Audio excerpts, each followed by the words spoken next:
আজিৰ ভিডিঅ'ত আমি কথা পাতিম হাই ব্লাড প্ৰেছাৰ নাইবা যেটোক আমি হাইপাৰ টেনশ্যন বুলি কওঁ।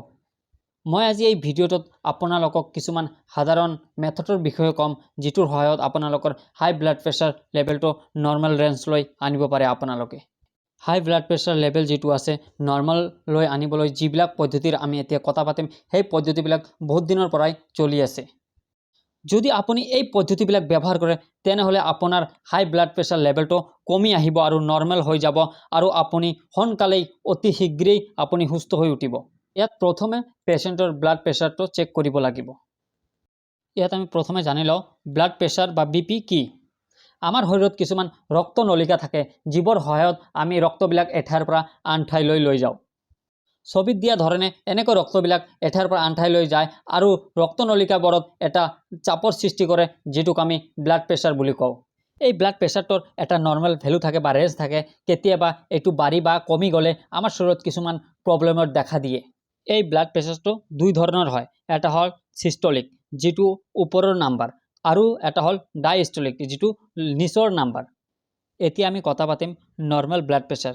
যদি ওপৰৰটো less than 120 বা 120তকৈ কম আৰু নিচৰটো যেটো ডায়াস্টলিক আছে সেইটো 80তকৈ কম হয় তেনেহলে নৰ্মেল আছে। আৰু ইয়াত যদি ওপৰৰ নাম্বাৰটো 120তকৈ 129ৰ ভিতৰত থাকে আৰু নিচৰ নাম্বাৰটো less than 80ৰ তলত থাকে তেনেহলে আমি ইয়াক এলিভেটেড ব্লাড প্ৰেছাৰ বুলি কওঁ, অৰ্থাৎ অলপ ব্লাড প্ৰেছাৰ আমাৰ শৰীৰত বাঢ়িছে। আৰু যদি ইয়াত ওপৰৰ নাম্বাৰটো 130ৰ পৰা 139ৰ ভিতৰত থাকে আৰু নিচৰ নাম্বাৰটো 80ৰ পৰা 89 লৈকে থাকে তেনেহলে এইটো হাই ব্লাড প্ৰেছাৰ বুলি কওঁ যেটো স্টেজ 1 হয়। এই অৱস্থাত আপোনাৰ ব্লাড প্ৰেছাৰ লেভেলটো অলপ হাই হৈ যায়, অলপ বেছি হৈ যায়। তেনে ক্ষেত্ৰত আপুনি মেডিচিন নখোৱাকৈ আপোনাৰ ব্লাড প্ৰেছাৰটো নৰ্মেল ৰেঞ্জলৈ আনিব পাৰে।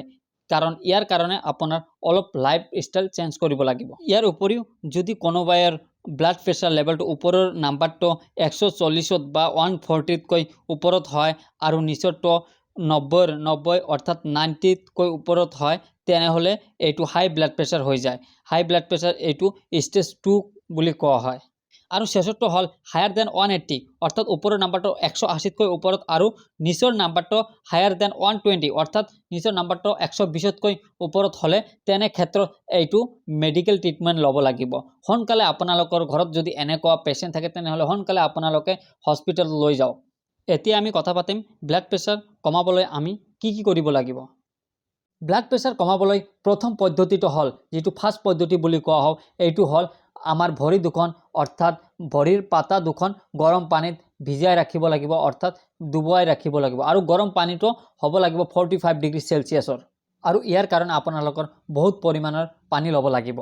ইয়াৰ পিছত আপোনালোকে এইটো গা ধুবলৈও পানী ব্যৱহাৰ কৰিব পাৰিব।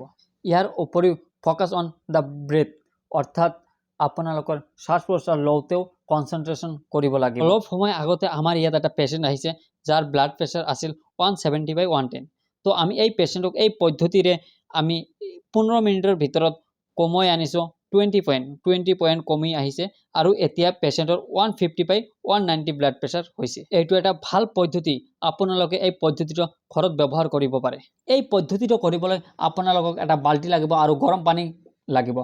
আৰু এই গৰম পানী আপুনি যিমানখিনি গৰম সহ্য কৰিব পাৰে সিমানকৈ গৰম কৰি ল'ব আৰু ভৰিটো তাত ডুবাই থব। দেখিব আপোনাৰ কিছু সময়ৰ ভিতৰত আপোনাৰ ব্লাড প্ৰেছাৰটো কমি আহিব। কিয়নো গৰম পানীয়ে আপোনাৰ ব্লাড প্ৰেছাৰটো ডাইলুট কৰি দিয়ে আৰু আপোনাৰ যেটো হাই ব্লাড প্ৰেছাৰ আছে ধীৰে ধীৰে কমি আহে। ইয়াৰ পিছত আপোনালোকে আপোনাৰ ঘৰত যদি বিপি মেচিন থাকে তেনেহলে আপুনি নিজে চেক কৰি দেখিব পাৰিব যে আপোনাৰ ব্লাড প্ৰেছাৰ লেভেলটো ধীৰে ধীৰে কমি আহিছে। তো আজিৰ ভিডিঅ'ত এইখিনি আছিল। যদি আপোনালোকৰ ইয়াত কোনো বুজাত প্ৰব্লেম হৈ আছে তেনেহলে আমাক কমেন্ট কৰিব পাৰিব আৰু এনেকুৱা ভিডিঅ' চাবৰ কাৰণে মোৰ চেনেলটো সাবস্ক্ৰাইব কৰিব।